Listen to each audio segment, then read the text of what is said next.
사도행전 15장입니다. 자, 1차 전도여행을 마치고 1년 동안 다시 안디옥 교회에서 사람들을 모아가지고 이제 공부도 시키고 이러면서 하고 있는데, 안디옥 교회에 이상한 일이 이제 벌어집니다. 그래서 15장의 제목은 1차 종교회입니다. 1차 총회.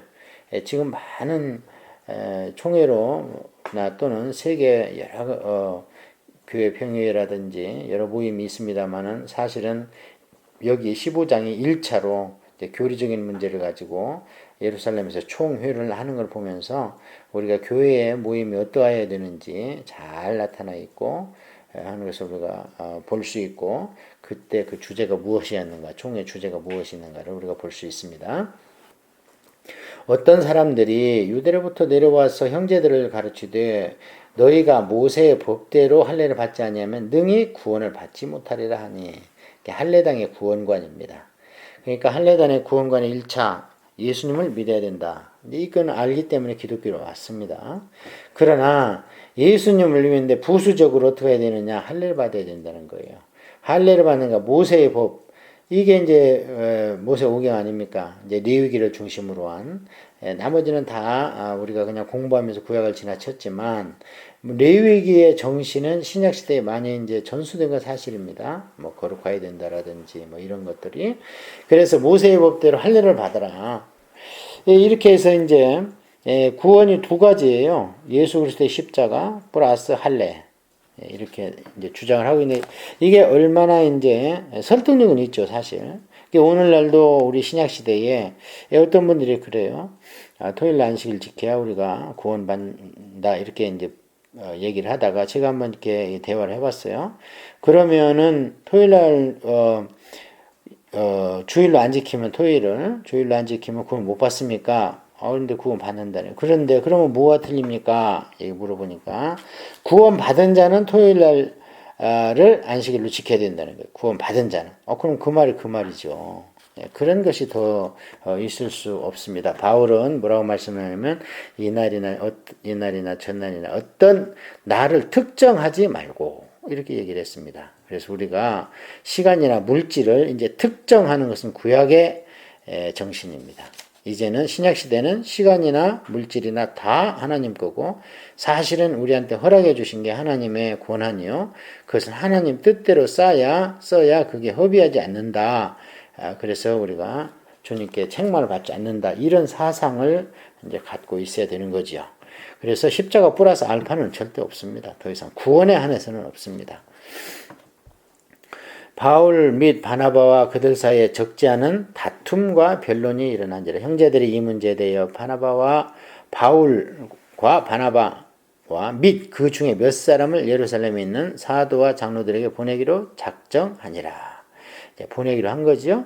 그런데 여기에서 이제 다툼과 변론이 일어났습니다. 오늘날도 마찬가지죠. 근데 이런 것들은 사실 필요합니다.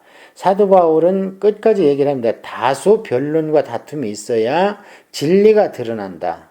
그러니까 비방하고 이러면 안 되지만 비평은 필요하다는 거예요.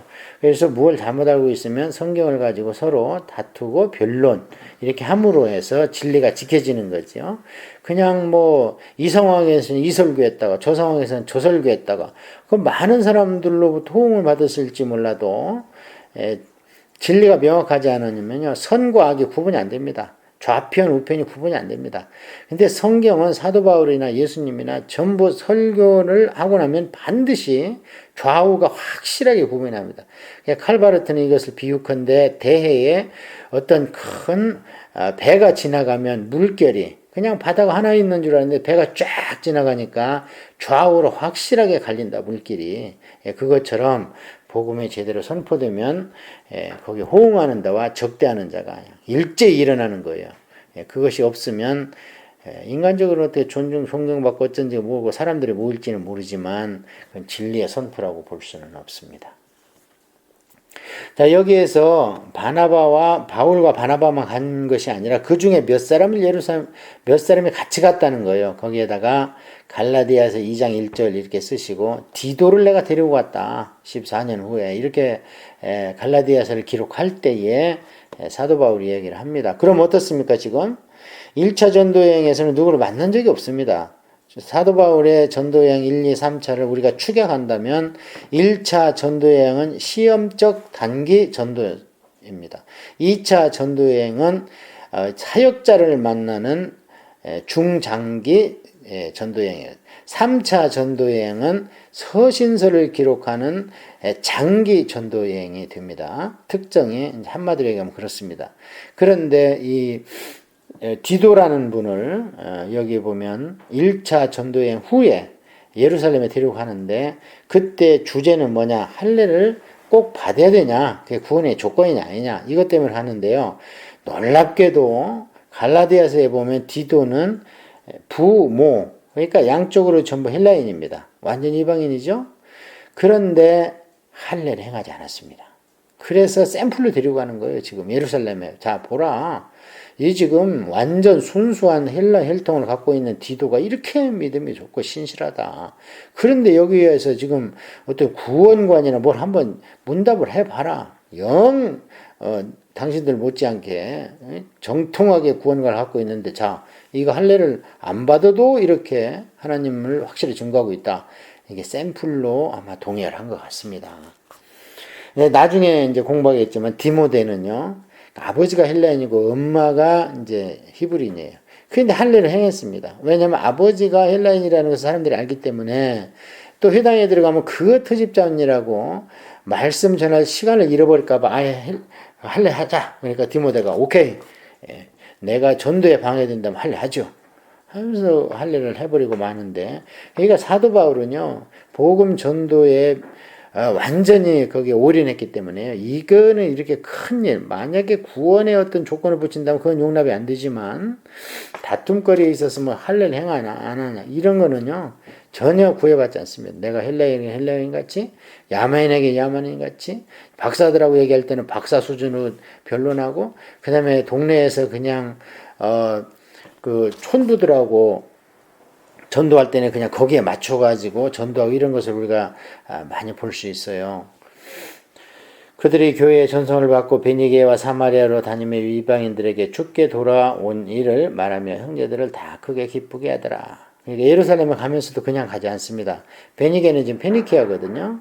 사마리아 완전히 지금 그 이방인보다 더 취급을 많은 곳인데 가면서 전도합니다. 그러니까 사도 바울은요, 가는 곳마다 전도와 교회를 세우는 겁니다. 그냥 나중에 갈라디아서 보면 자기가 아파서 들어누웠는데 거기다 또 교회를 세우는 것을 볼 수 있고, 로마서에 보면은요, 그 로마서가 아니고 로마에서 전도한 걸 사도행전에서 보면은요, 감옥에 갇혔는데 그게 이제 전도가 돼가지고 왕실에까지 그냥 전도를 하고 이런 것을 볼 수 있습니다. 예루살렘에 이르러 교회와 사도와 장로들에게 영접을 받고 하나님의 자기들과 함께 계시어 행하신 모든 일을 말하며 바리새파 중에 어떤 믿는 사람들이 일어나 말하되 이방인에게 할례를 행하고 모세 율법을 지키려 명하는 것이 마땅하다 하니라. 지금 그 일 때문에 왔는데 이 수리 안디옥 교회를 시끄럽게 하던 사람도 지금 예루살렘으로부터 내려온 사람들이거든요. 손할례당들이. 네, 그 사람들이 역시 여기서 예루살렘 총회에 바울이 왔다 하면서 선교복을 하고 나니까 갑자기 이제 손을 들더니 너희들이 선교한 거 제대로 한 거 맞아? 왜 이방인의 할례를 안 했어? 하면서 모세의 율법 왜 안 가르치고 그걸 지키라고 안 해? 하면서 율법을 막 지키어 구원받는다 이런 소리를 이제 했다는 거죠. 그것 때문에 왔으니까 이제 잘 됐습니다. 이제 일이 시작된 거죠. 사도와 장로들이 이 일을 의논하려 모여 많은 변론이 있은 후에 베드로가 일어나 말하되 형제들아 너희도 알거니와 하나님이 이방인들로 내 입에서 복음의 말씀을 들어 믿게 하시려고 오래전부터 너희 가운데에서 나를 택하시고 또 마음을 아시는 하나님이 우리에게서와 같이 그들에게도 성령을 주어 증언하시고 믿음으로 그들의 마음을 깨끗이 하사 그들이나 우리나 차별하지 아니하셨느니라. 거기다가 사도행전 11장 고넬료 사건 이렇게 쓰시면 됩니다. 지금 고넬료 집안의 전도를 하고 교회를 세운 뒤에 사도행전 11장에 보면 사도 베드로가 바로 예루살렘 총회에 와서 청문회 당했죠. 그때 변론을요 좀 깨끗하고 깔끔하고 독하게 했어야 됩니다. 그렇다면 그 안에서 그 손할례당이나 이런 부류가요, 발을 못 붙였을 겁니다, 아마. 그런데 그때도 보면은 확실하게 증언을 하지 않습니다. 그리고 따지고 보면 나중에 우리가 더 공부를 하겠지만 지금 이 총회장이 예수님의 동생 야고보입니다. 야고보서를 쓴. 근데 야고보가요, 사실은 굉장히 유대교에 열심인 사람이에요. 그래서 전승에 의하면 무릎이 낙타 무릎이었다는 거예요. 기도를 얼마나 했는지. 그랬으니까 예수님을 눈앞에 보고도 예수님을 알아보지를 못했죠. 못하고 마지막 예수님이 돌아가시려고 예루살렘에 갈 때까지도 믿지 아니하더라. 동생들이라 하더라도 형제라 하더라도 이는 믿지 아니함이더라 하면서 예수님께 비아냥하는 걸 볼 수 있습니다. 그런 야고보가 총회장을 하면서요, 끝까지 이제 구원이나 이런 이론적으로는 알았지만 이 몸에 뱉었던 습성이 완전해지는 않습니다. 온갖 깨름직한 거예요. 그냥 뭘 안 지키면 예수님의 십자가를 믿기는 믿는데 그것도 하면서 이것도 해야지 하면서 마치 이제 모욕제기하고 우상을 섬기던 시골 할머니들이 그래 새벽기도를 가기는 가도 하지만 모욕제기를 하고 가야지 안 그러면 그냥 깨름직해 어째 뭐 이렇게 몸에 밴 그런 습성. 왜냐하면 나중에 보면은요, 야고보가 안디옥 교회의 사도 바울한테요 정탐꾼을 보냅니다. 가가지고 정탐꾼이 오니까 사도 바울과 같이 식사를 했던 베드로가 이방인들하고 식사를 안 한 것 같이 그냥 입을 싹 닫고 일어나 돌아 서버리는 거예요.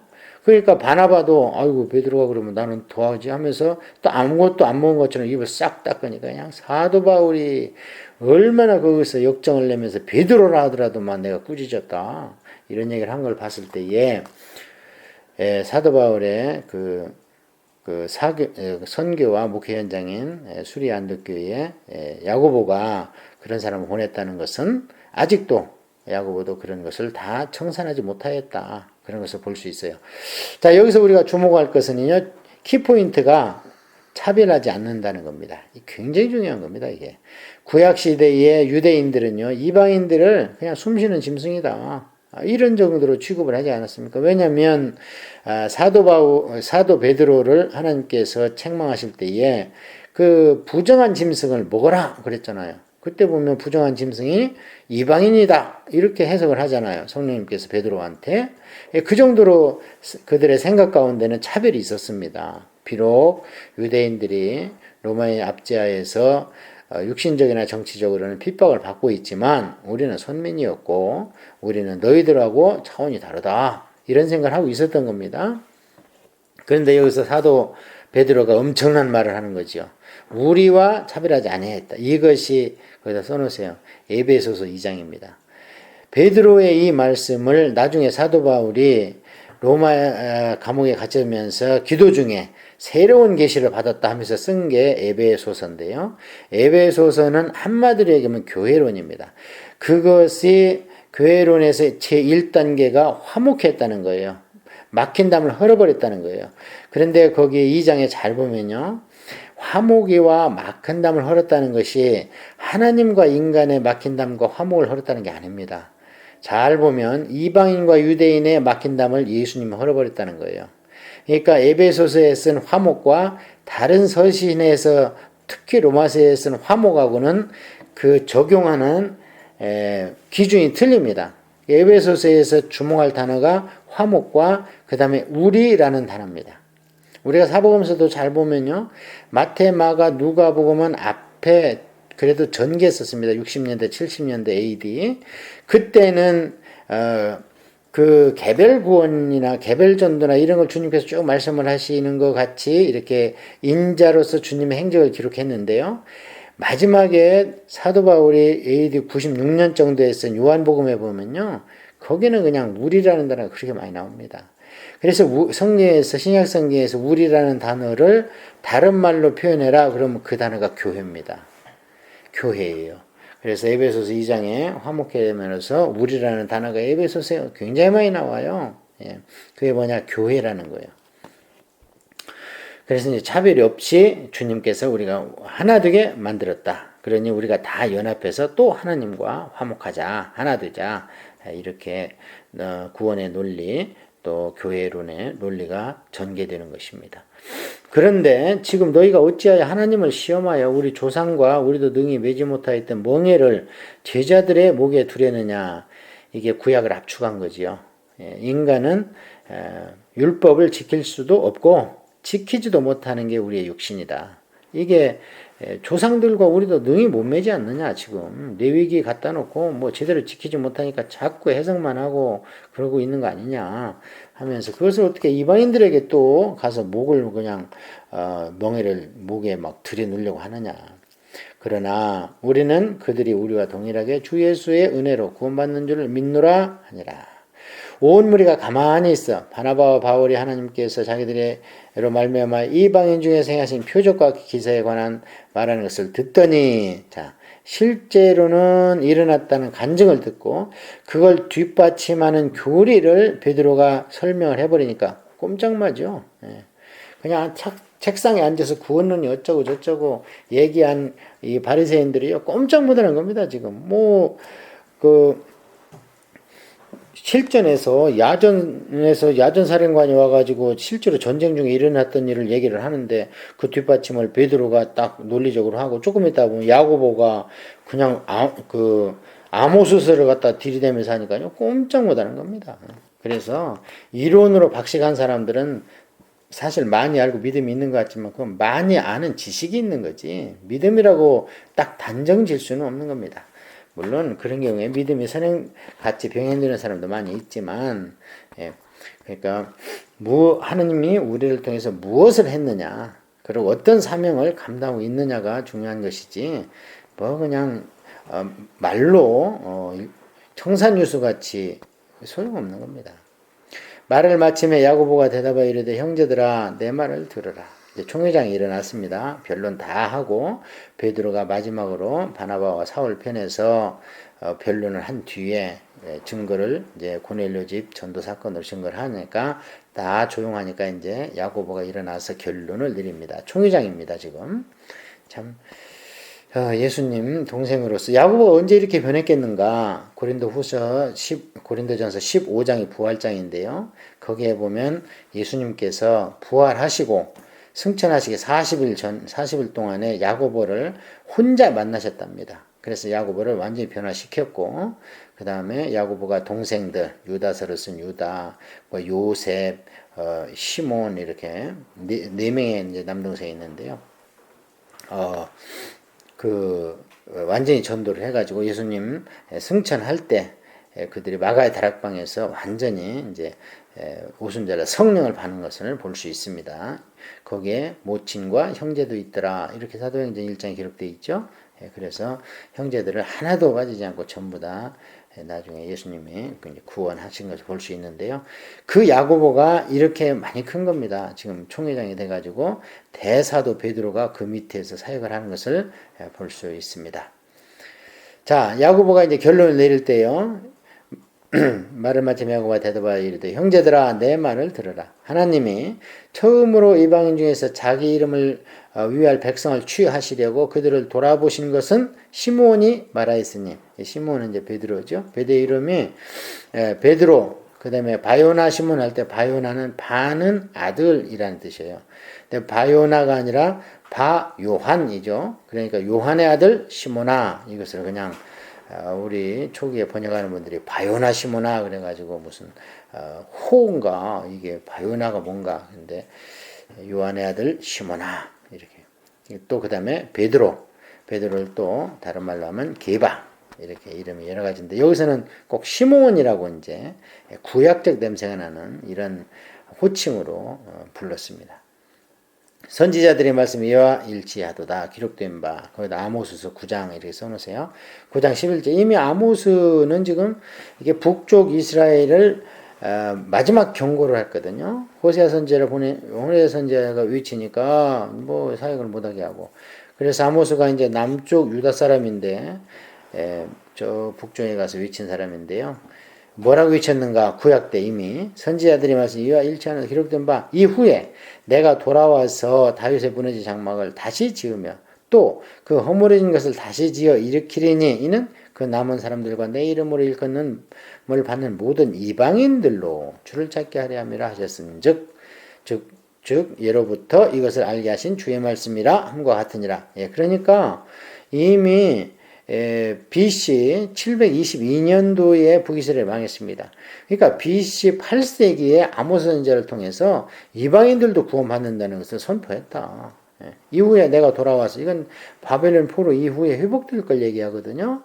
그러니까 회복된 뒤에 또는 신약시대 예수님 이후에 그때는 이방인들도 주님을 찾는다. 이렇게 구약의 선지자 얘기했으니, 자, 그러므로 내 의견에는 줄치고, 원어로 보면요, 내가 판결하노니 그렇습니다. 그러니까 총회장으로서, 자, 이제 내가 결론 내린다 하면서 판결물, 이것을 장로의 규례다. 이렇게 기록이 되어 있어요. 뒤에 보면. 이제 이것은, 이 정도는 지켜야 된다 하면서 장로의 규례를 정하는 겁니다. 그러므로 내 의견에는 이방인 중에서 하나님에 돌아오는 자를 괴롭게 하지 말고, 자, 첫 번째, 이방인들 믿는 거 놔둬라. 두 번째, 다만 우상에 더러운 거 먹지 마. 세 번째, 음행하지 마. 네 번째, 목매어 죽은 거 먹지 마. 다섯 번째, 피를 멀리하라. 편지하는 것이 옳으니 이는 예로부터 각성에서 모세를 전한 자가 있어 안식일마다 회당에서 그거를 읽음이라 하더라.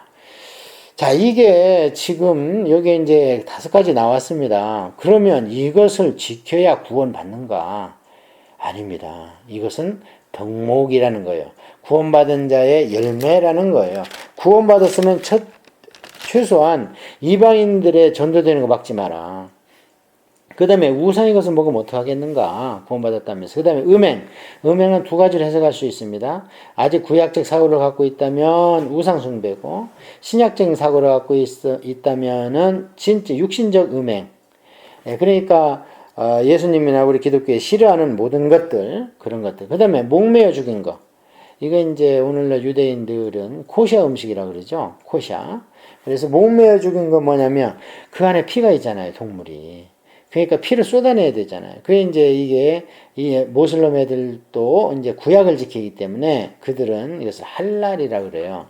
그래서 그들이 도축하는 걸 보면요, 소의 뒷다리를 묶어가지고 천장에다가 컨베이어로 돌립니다. 그러면 소가 거꾸로 있잖아요.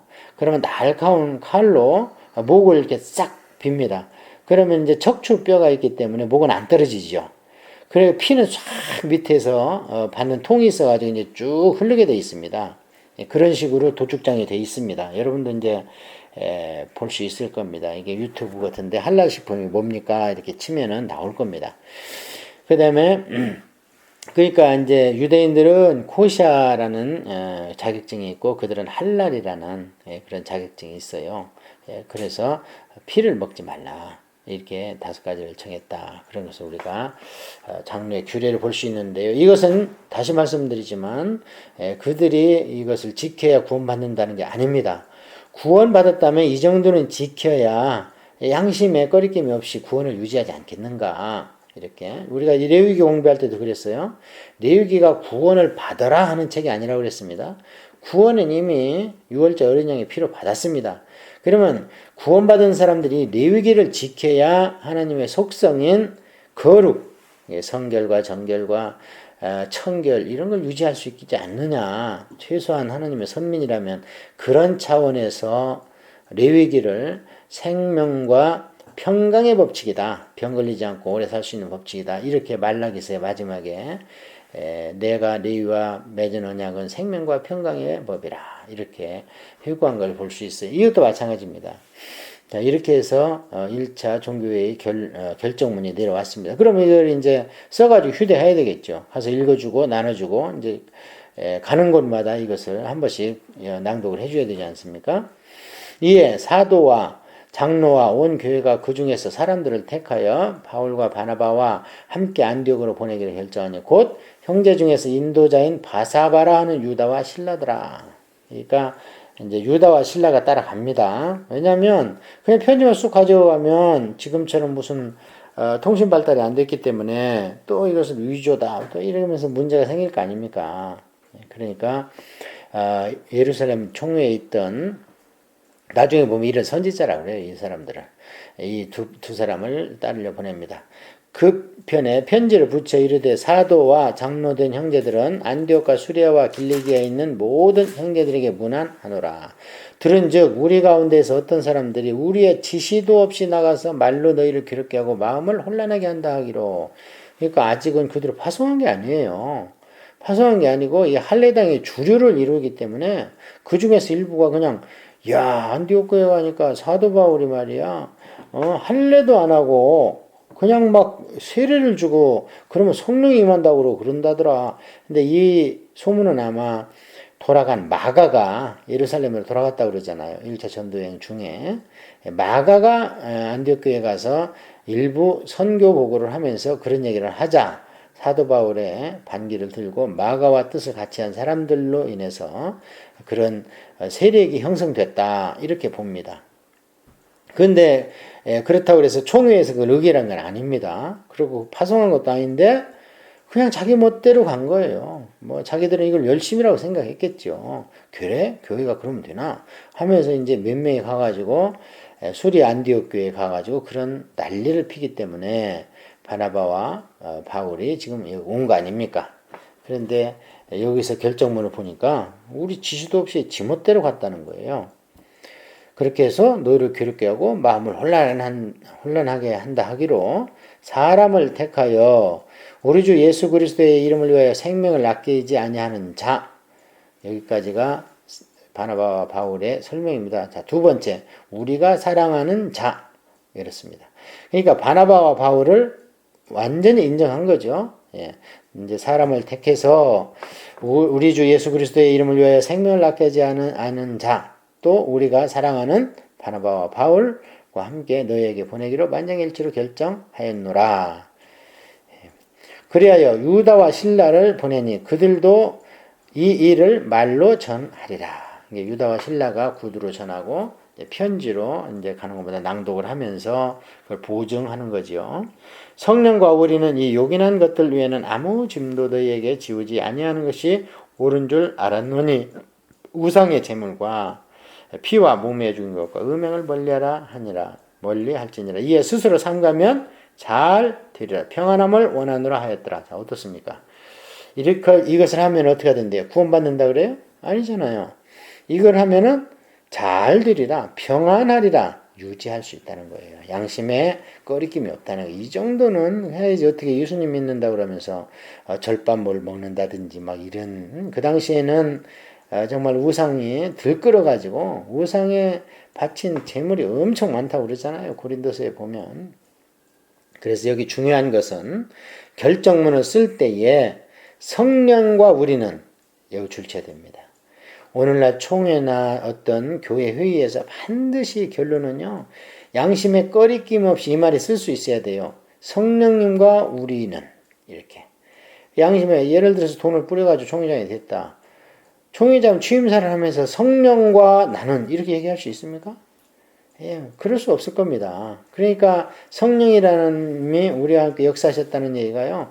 이게 많이 빠집니다. 요즘에 교회 이런 회의에서 보면은 그냥 세력 과시하고 돈으로 매수하고 전화로 해서 표 얻고 이런 일을 할 망정 성령님이 역사할 수 있는 틈을 잘 안 보여줍니다. 그래서 저는 이게 굉장히 중요하다고 봅니다. 오늘날 모든 교회 회의에서 결론은 성령과 우리는 이렇게 들어가면 정말 양심에 끄리낌 없이 결정문에 이게 들어간다면 참 얼마나 평화로운 교회 회의가 되겠는가. 그들이 작배하고 안디옥에 내려가 무리를 모은 후에 편지를 전하니 읽고 그 위로하는 말을 기뻐하더라. 유다와 실라도 선지자라 여러 말로 형제들을 권면하여 굳게 하고 선지자라고 그러죠. 왜 선지자라고 그랬느냐? 아직 성경이 없기 때문에 그랬다고 그랬습니다. 그래서 유다와 실라가 예배 중에 받는 말씀은 곧 하나님의 말씀일 정도로 신실하다. 그래서 선지자라는 말로 여기다가 이들을 정의를 합니다. 선지자는 한마디로 얘기하면 성경을 받아 쓰는 자입니다. 구약성경에 선지서가 17권 있고 구약성경의 반 이상의 선지서 아닙니까? 그렇기 때문에 이때는 아직 신약성경이 완성이 안 됐기 때문에 이런 선지자들을 통해서 고린도 후서 13장 20절 이하에 나와 있는 초대교회의 주보 우리가 모일 때 찬송시도 있고 예언도 있고 방언도 있고 통변도 있고 했을 때에 뭐 누가 그럼 예언했겠는가? 바로 이런 사람들이 예언을 했고 권위가 있다. 그래서 선지자라고 한 겁니다. 자, 이렇게 얼마 있다가 편안히 가라는 전송을 형제들에게 받고 자기를 보내던 사람들에게 돌아가되 해놓고 34절 없음 일어났습니다. 거기에다가 신라는 남았더라 이렇게 써놓으세요. 우리가 이것을 킹제임스에 보면 신라는 남았더라. 그래야 이해가 됩니다. 왜냐하면 신라가 지금 2차 전도여행의 바울의 파트너가 됩니다. 근데 만약에 이 말이 없다면 신라가 예루살렘으로 돌아갔다가 다시 왔어야 됩니다.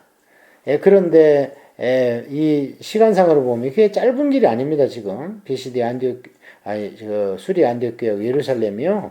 그게 지금 뭐 하루에 왔다 갔다 하는 길이 아니에요. 수백 킬로입니다. 그러고 이제 이 종교회의 끝나니까 사도 바울은 그냥 전도하러 또 2차로 못 가가지고 안달이거든요. 그러니까 그럴 시간이 없고 신라가 남았던 게 맞는 것 같습니다. 그래서 후대에 누군가가 신라는 남았더라를 기록해서 집어넣은 거를 오늘날 킹제임스는 번역을 했고 우리가 가지고 있는 성경은 없음 일어났습니다. 그러니까 사실은 우리 성경이 더 오래된 겁니다. 여기에다가 이런 말을 넣어서 이해를 구하는 것은 그 후대 사람들이 삽입을 했다 이렇게 보는 게 맞기 때문에 킹제임스만이 구원의 도리를 전한다. 이건 잘못된 겁니다. 바울과 바나바는 안디옥에서 유하며 수다한 사람들과 함께 주의 말씀을 가르치며 전파하니라. 지금 이 안디옥 교회에요. 계속 말씀을 가르친다는 여러 번 나옵니다. 처음에 선교사로 가기 전에도 1년 동안 말씀을 막 가르치니까 왕성하게 됐고 1차 선교에 갔다 온 중에 또 1년 동안 말씀을 막 가르치니까 할례당에 와서 막 달라들었고 또 모든 일이 해결된 뒤에도 말씀을 가르칩니다. 이러면 교회는 이제 왕성하게 크는 거죠. 이렇게 해서 1차 전도 여행과 1차 종교회의 여행이 끝났습니다. 그럼 여기서 15장이 마감이 돼야 되는데 15장이 아직 계속됩니다. 이건 뭐가 조금 장절이 구분이 애매하게 되어 있는 거지요. 어쨌든 이게 15장이 들어가 있기 때문에 또 2차 전도여행 초반부를 우리가 공부하지 않을 수 없습니다. 여기에서 보면은 사실은 16장이 여기서 딱 지으면은 장절이 아주 명확한데요. 어쩔 수가 없습니다. 그래서 좀 더 봅니다. 며칠 후에 바울이 바나바더러 말하되 우리가 주의 말씀을 전한 각 성으로 다시 가서 형제들이 어떠한가 방문하고자 하여. 여기에서 어떠한가 이게 원어적으로 보면요. 세밀히 좀 가서 살펴보자. 신방 좀 자세하게 해보자. 말씀은 제대로 하고 있고 그 다음에 교회는 제대로 섬기고 있는지 한번 자세히 보자. 그런 뜻입니다. 이게 그냥 뭐 우리가 전도했으니까 가서 점심이나 얻어먹고 뭐 이렇게 부흥회 한 이틀 해주고 오자. 뭐 이런 얘기가 아닙니다. 가서 아주 자세히 좀 보자. 바나바는 마가라는 요한도 데리고 가고자 하나. 자, 이 조카니까 좀 많이 나이도 어리고 하니까요. 바울은 밤빌레에서 자기들을 떠나 함께 일하러 가지 아니한 자를 데려가는 것이 옳지 않다 하여 서로 심히 다투어 피차 갈랐으니 바나바는 마가를 데리고 배 타고 구브로로 가고 바울은 신라를 택한 후에 형제들과 주의 은혜에 부탁함을 받고 떠나 수리아와 길리기아로 다니며 교회들을 견고하게 하니라. 자, 1차 전쟁에서 마가가 떠나서 이제 예루살렘 교회로 가가지고 이제 여러 사람한테 바울의 전도 방법이 틀려먹었다. 뭐 할례를 안 한다. 이래가지고 분란이 나고 이제 바울은 이때까지만 해도 마가를요 마땅치 않게 생각을 합니다. 전도의 어떤 방해 요소 이 정도로 생각을 하고 바나바는 그냥 말 그대로 진짜 바나바입니다. 오직하면 바나바라고 요셉을 이름을 바꿨겠어요. 자, 그래서 우리가 마가 요한을 대해서 조금 짚어보면요. 이때까지만 해도 사도 바울과 그런 관계가 안 좋은데요. 이 마가라는 전생애를 살펴보면요. 사실은 이 마가가 마가복음을 기록한 마가 아닙니까? 그리고 사도 바울이 나중에 디모데나 디도서 이런 데 보면요. 이 마가가 나하고 옥에도 함께 갇혔었다. 그렇게 얘기를 하고 디모데 후서에 사도 바울이 돌아가시기 얼마 전에 내가 마가를 한 번 더 보고 싶다. 그러니까 그를 좀 데리고 와라 디모데야. 이러면서 마가를 지극히 사랑하는 것을 볼 수 있고요. 그 다음에 베드로서에 보면 이 마가하고 실루아노, 신라를 로마식 발음으로 하면 실루아노라 그래요. 그래서 마가와 실루아노는 베드로가요 내 영적 아들이다. 그리고 실루아노는 여기 신라는 내 베드로 전후서를 대필까지 했다. 이렇게 칭찬하는 걸 볼 수 있어요. 그러니까 이 뒤에 마가는 사도 요한하고요 엄청나게 밀접합니다. 나중에 골로새서를 보면은요 마가가 아직도 좀 할례당인데 그걸 참고로 하되 마가를 좀 따뜻하게 환대를 하라 하고 골로새 교회한테 신신당부를 하는 걸 봤을 때에 여기에서 이 다툰 거는요 오히려 그게 나중에 서로 사랑의 큰 촉진대가 된 것을 우리가 볼 수 있습니다. 자, 이렇게 해서 15장 마쳤는데 15장은 1차 예루살렘 총회 이렇게 제목을 붙여봤고요. 모든 회의에 성령과 우리는 이런 식으로 회의가 주님 안에서 이루어지는 것이 옳다. 그것을 봤습니다.